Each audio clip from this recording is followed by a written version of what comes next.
Bienvenue sur ma chaîne, Manuel et Passions. Aujourd'hui, nous allons faire une vidéo sur le point de croix. Donc, je fais cette vidéo pour toutes les personnes qui se posent des questions et qui aimeraient se lancer dans le point de croix et qui ne savent pas comment faire. Donc, il faut savoir d'abord que vous avez plusieurs kits. Donc, vous avez les kits personnalisés. Donc, vous pouvez personnaliser votre point de croix. Donc, choisir une photo qui vous plaît ou une image d'un acteur, enfin ce que vous voulez, une photo de vos enfants. Vous envoyez au vendeur et il vous la rend en point de croix. Donc il y a plein de sites qui le font, AliExpress, tout ça. Donc généralement, quand vous commandez, vous pouvez choisir la taille, vous pouvez choisir si c'est estampé ou compté et envoyer l'image et voilà. Donc c'est bien de faire une toile estampée, mais par contre, comment on fait pour savoir la dimension, ce qui rendra le mieux. Donc moi, ce que je vous conseille de faire, c'est avant de payer, vous envoyez l'image au vendeur et vous lui demandez quelle taille faudrait pour que le rendu soit bien. Et aussi, vous pouvez demander un layout. Donc un layout, c'est-à-dire c'est l'image en pixels. Comme ça, vous avez un peu le rendu de votre image ou de votre photo et comme ça, vous pouvez voir si la photo vous plaît ou si vous choisissez une autre photo. Donc, voilà pour le kit personnalisé. Et après, vous pouvez aussi faire votre propre kit. Donc, c'est-à-dire d'acheter une toile vierge, comme celle-là. Par exemple, vous pouvez acheter une toile vierge comme ça. Vous pouvez acheter les petites séchevettes comme ça. Et choisir un modèle, soit un modèle gratuit sur l'application Pinterest. Donc, il y a plein de... Vous mettez juste grille de point de croix, vous en avez plein. Donc, soit choisir un modèle gratuit, soit aller sur Etsy, donc voilà, et commander et acheter un modèle de point de croix. Après, bon, Etsy vous renvoie votre image en format PDF, donc il vous renvoie votre image, il y a le diagramme et il y a les numéros de fil qu'il vous faut, les numéros qui correspondent à des couleurs, donc c'est le numéro de DMC, hein. C'est pareil que le Diamond Painting, c'est universel. Et comme ça, vous savez ce qu'il faut acheter. Donc voilà. Ou vous pouvez choisir tout simplement ce que moi je vous conseille quand on démarre, c'est d'acheter les kits tout prêts. Donc comme ça, vous avez des kits tout prêts comme ça. Sur le site chinois, c'est bien moins cher, hein, style AliExpress, Pensonway, Fancel, vous en avez plein. Donc comment se compose un kit? Donc un kit se compose d'une image, comme ça, vous avez d'abord l'image avec le modèle que vous avez choisi. Vous avez le diagramme, comme ceci. Vous avez une petite cartonnette comme celle-là avec les fils, plus les aiguilles qui sont là. Et vous avez la toile. Donc ça, c'est une toile estampée. Et vous avez la toile. Donc c'est bien beau tout ça, mais quand on reçoit notre kit, comment on fait? Donc pour cela qu'on fait du Diamond Painting, c'est exactement le même principe. Donc en bas de votre toile, vous avez une légende. Donc voilà. Vous avez des numéros là. Vous avez des symboles. Chaque numéro correspond à un symbole. Et ici, là, vous avez sur la cartonnette, vous avez un numéro. Donc chaque numéro correspond à une couleur. Donc par exemple là, si vous prenez la couleur 1 là, c'est le fil rouge. Vous vous référez ici à votre légende. Donc votre légende là, vous avez le numéro 1 là, c'est un carré bleu. Partout où il y aura un petit carré bleu là, ça sera du fil rouge. C'est tout simple. Franchement, c'est tout simple. Donc voilà. Après, pour faire le point de croix, vous pouvez vous aider d'accessoires. Donc, il y en a plusieurs, hein. Donc, il y a des tambours qui existent comme ça. Donc, moi, j'en ai un en bois ou en plastique. Il y a plusieurs sortes de formes et il y a plusieurs tambours, hein. Il y a aussi les tambours qui se posent sur la table. Enfin, il y a plein de tambours. Donc, il faut savoir que c'est pas obligé d'en acheter. Moi, je brode 100 tambours. Franchement, il n'y a pas de souci. Vous avez aussi, moi, ce que je vous conseillerais aussi, c'est d'acheter un petit ciseau comme ça de couture. C'est bien pratique pour couper les fils. Donc celui-là, je l'ai payé sur AliExpress. Hein, c'est vraiment pas cher. Vous en avez sur pas mal de sites. Vous en avez aussi dans les magasins de loisirs créatifs. Par contre, ils sont bien plus chers, quoi. Donc voilà. Après, vous pouvez aussi, parce qu'on vous vend les kits comme ça avec des cartonnettes, mais souvent la cartonnette, ben, au bout d'un moment, elle se casse, quoi. Donc vous pouvez aussi acheter des cartonnettes, on va dire, en plastique comme ça. Donc, vous avez plusieurs modèles. Donc, il y a des modèles comme ça, il y a des modèles comme ceci, il y en a comme cela. Bon, après, c'est à vous de choisir. Vous voyez, il y a plusieurs... vous avez les numéros, vous avez juste à mettre vos fils. Mais ça, c'est pareil, c'est pas obligé pour commencer. Voilà, vous pouvez mettre vos fils aussi dans des petites bobinettes comme ça, en plastique. Puis vous mettez en haut, vous mettez le numéro de la couleur, et puis voilà. Et moi, je vous conseille aussi, surtout, moi j'utilise beaucoup, c'est des petits passe-fils comme ça. Vous voyez, comme ça, ça évite, des fois quand on veut passer le fil dans l'aiguille, on a un petit peu de mal, donc ça aide bien. Celui-là, il est vraiment pratique. Donc, voilà. Pour les toiles vierges. Les toiles vierges, bon, c'est vrai que c'est compliqué parce que on ne sait pas comment se référer. Donc, pour les toiles vierges, vous pouvez acheter des crayons comme cela. Donc, alors ce crayon-là, je l'ai acheté sur AliExpress. C'est un crayon qui s'efface à l'eau. Donc, c'est le même principe que la toile estampée. Donc, une fois que vous avez fait votre petit quadrillage pour vous repérer, c'est bien plus pratique. Vous mettez votre toile dans l'eau et ça disparaît. Ou alors, vous avez des crayons comme celui-là. Donc, ça, c'est un stylo friction Unibo. Ça se trouve dans toutes les papeteries. Hein. C'est un crayon qui s'efface à la chaleur. Vous faites un coup de fer et puis ça s'efface. Donc, voilà. Donc, après, parlons des toiles. Vous avez plusieurs dimensions dans les toiles. Donc, il faut savoir que plus le numéro est grand, plus les carreaux sont petits. Donc, généralement, on vous propose du 11 CT ou du 14 CT. Donc, CT, ça veut dire compte. Donc, moi, je vous conseille de plutôt commencer par du 11 CT parce que les carreaux sont plus grands, donc ça va être beaucoup plus facile. Donc, voilà.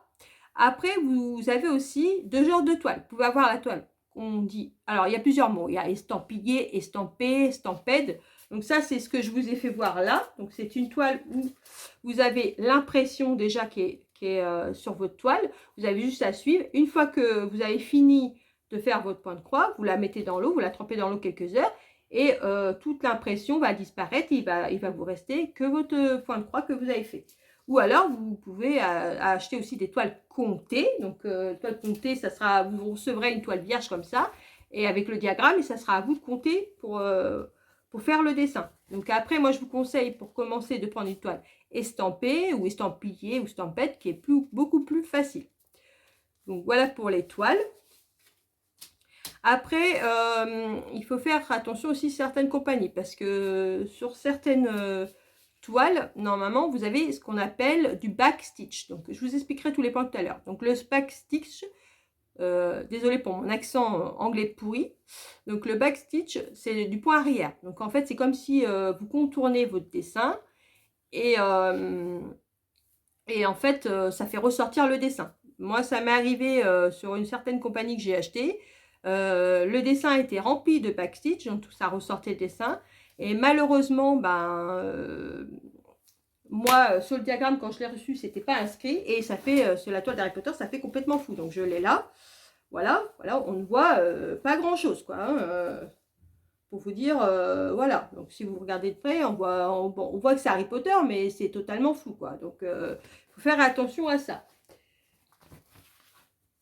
Donc, voilà. Donc, je vous fais voir un petit rendu de 14 CT et 11 CT. Donc, là, c'est une toile que j'ai faite en 11 CT. Donc, voilà. Donc, le rendu est plutôt pas mal. Hein. Après, vous avez le 14 CT. Donc, c'est un peu plus fin. C'est vrai que le rendu est un peu plus fin. Mais le 11 CT est parfait aussi. Hein. Donc, voilà. Donc, les deux se fait très bien. Après, libre choix à vous ce que vous voulez choisir. Donc, moi, c'est juste des conseils que je vous donne. Donc, voilà. Après, vous pouvez mettre aussi ce qui est bien pratique parce que ces pochettes-là, généralement, c'est que Jason Day. Hein, parce que vous n'avez pas de pochette comme ça. C'est livré dans des plastiques. Vous pouvez acheter des pochettes pour mettre vos toiles dedans. Donc, il y a des pochettes qui existent comme ça, là. Ça, c'est pochettes d'Action. Elles sont vraiment pas chères. Hein. C'est moins d'1 €. Ou alors, moi, j'ai acheté aussi ces pochettes-là. Donc, vous avez des pochettes en plastique. Vous mettez votre point de croix. Et dedans, il y a aussi une autre petite pochette. Où moi, je mets dedans, je mets mon petit ciseau et mes petites bobinettes si j'en ai. Voilà. Donc, c'est pratique aussi. Donc, voilà. Il existe aussi, je tenais à vous dire, des toiles comme ça en plastique.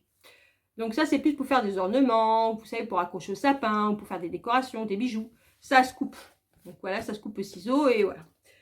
Par contre, je tenais aussi à vous informer, il faut faire très attention dans certaines compagnies. Les toiles ne sont pas surfilées. Donc là, c'est une Jason Day, vous voyez bien. Donc là, le surfilage, c'est ce qu'il y a ici, là, c'est cousu autour et ça évite que votre toile s'effiloche. Donc sur certaines compagnies, ça sera à vous de le faire. Donc, voilà. Voilà, ça sera tout. Donc je vous ai tout dit. Donc passons, je vais tourner la caméra et je vous fais voir. Commençons par le premier point. Donc le point d'arrêt. Donc voilà, donc là vous avez des carrés. Vous passez pas dans les trous, vous passez en dessous. En dessous, le petit carré, là, vous voyez, sur les côtés, vous avez des carrés, vous passez en dessous. Donc là, on est sur le dessus de la toile. Hein. Donc voilà. Après, vous tirez votre fil jusqu'au bout. Voilà. Une fois qu'il est tiré jusqu'au bout, vous piquez au milieu, là. Donc là, au milieu, ici, vous voyez, au milieu, vous piquez et vous tirez votre fil. Donc là, je le tire. Voilà. Et là, c'est un point d'arrêt. Et quand vous allez faire votre croix, donc là, je vais faire une croix. Voilà, je fais une croix par-dessus. Voilà. Comme ceci. Vous voyez, ça ne se verra plus. Après, disons que vous voulez faire un point d'arrêt pour finir votre fil. Donc là, vous avez votre fil. Donc vous allez prendre 2-3 points après. Et là, par contre, vous faites à l'envers. Donc vous allez piquer au milieu. Donc là, vous avez une croix là. J'espère qu'on voit bien. Voilà. Vous avez une croix là. Donc vous piquez au milieu. J'espère que je suis bien là. Donc voilà. Donc vous piquez au milieu de la croix là. Donc je vais vous faire voir là. Donc là vous avez votre point. Vous piquez au milieu. Là vous avez le carré. Alors c'est pas facile à faire à la caméra. Si j'y arrive. Voilà. Vous piquez au milieu comme ceci. Voilà. Après vous tirez. Après vous allez à côté. Quelques points à côté. Ça va sécuriser votre fil. Après, il ne bougera plus. Vous pourrez le couper derrière, il ne bougera plus. Donc voilà, ça fait un petit trait. Après, vous passez de l'autre côté du point, en face, là, comme ça. Vous tirez. Vous voyez, c'est au milieu du carré. Et vous repassez au milieu. Voilà. Et voilà, ça vous fait un petit trait, vous voyez. Ça, c'est un point d'arrêt pour finir. Vous pouvez couper à ras, il n'y a pas de souci, ça ne bougera plus. Et après, quand vous allez refaire une croix, par contre, attention, pour faire un point d'arrêt pour terminer, il ne faut pas que ce soit, par exemple, un fil clair par-dessus, parce que ça va se voir. Et après, comme ça, quand vous allez refaire votre croix par-dessus, là, et ben ça ne se verra plus. Ça, c'est le point d'arrêt. Après, le point de croix, c'est tout simple. Hein, vous avez une croix, donc vous faites une croix. Vous faites un passage d'un côté et d'un autre. Voilà. Ça, c'est pour le point de croix, le full stitch. Voilà. Ça, c'est la croix. Voilà. Tout simplement. Il n'y a pas... Voilà. Après, le half stitch, donc la demi-croix. Donc, vous faites juste un passage. Voilà. Et là, vous avez le half stitch. Maintenant, pour passer à full stitch, là, le premier, c'est le full stitch. Là, le half stitch. Le point arrière, c'est tout simplement, vous avez une croix. Là, vous avez, je sais pas, vous avez plusieurs croix, là. Vous passez, en fait, vous faites autour. Donc, pour faire autour, donc vous piquez. Voilà. Là, après, vous faites un trait, par exemple. Voilà. Et une fois que vous avez fait, vous revenez un point en avant, par exemple. Hop. Et vous repiquez. Et puis ainsi de suite. Et là, ça vous fait le tour de votre dessin. Après, ainsi de suite, hein, vous pouvez recontinuer. Hop. Hop. Et vous repiquez. Là, c'est le point arrière. Voilà pour le point arrière. Ça, c'est le point arrière. Maintenant, le point arrière qui s'appelle back stitch. Maintenant, on va voir le point nœud. Donc, le point nœud, vous piquez votre fil là. Après, ça peut être facile. Donc là, vous tournez 3 fois autour de votre aiguille et vous repiquez en tenant bien l'aiguille et vous repiquez. Vous tenez bien votre aiguille et vous repiquez, hop. Et quand vous allez piquer, hop, il va se former un petit nœud. Voilà, et ça c'est le French knot, le point nœud. Donc voilà, donc nous aurons vu tous les points. Donc là, vous avez la croix. Donc ça c'est le full stitch, le half stitch, le point arrière. Donc le point arrière qui est back stitch, le French knot. Donc, je pense que, et puis là, le point d'arrêt là. Donc je vous ai fait voir tous les points. Maintenant, je tourne la caméra. Donc voilà, ma vidéo s'achève. J'espère que cette vidéo va pouvoir vous aider. J'ai été ravie de partager ma passion avec vous. Donc, n'oubliez pas de vous abonner à ma chaîne, de liker la vidéo si ça vous a plu et d'activer la cloche. Comme ça, vous aurez les prochaines vidéos. Bisous!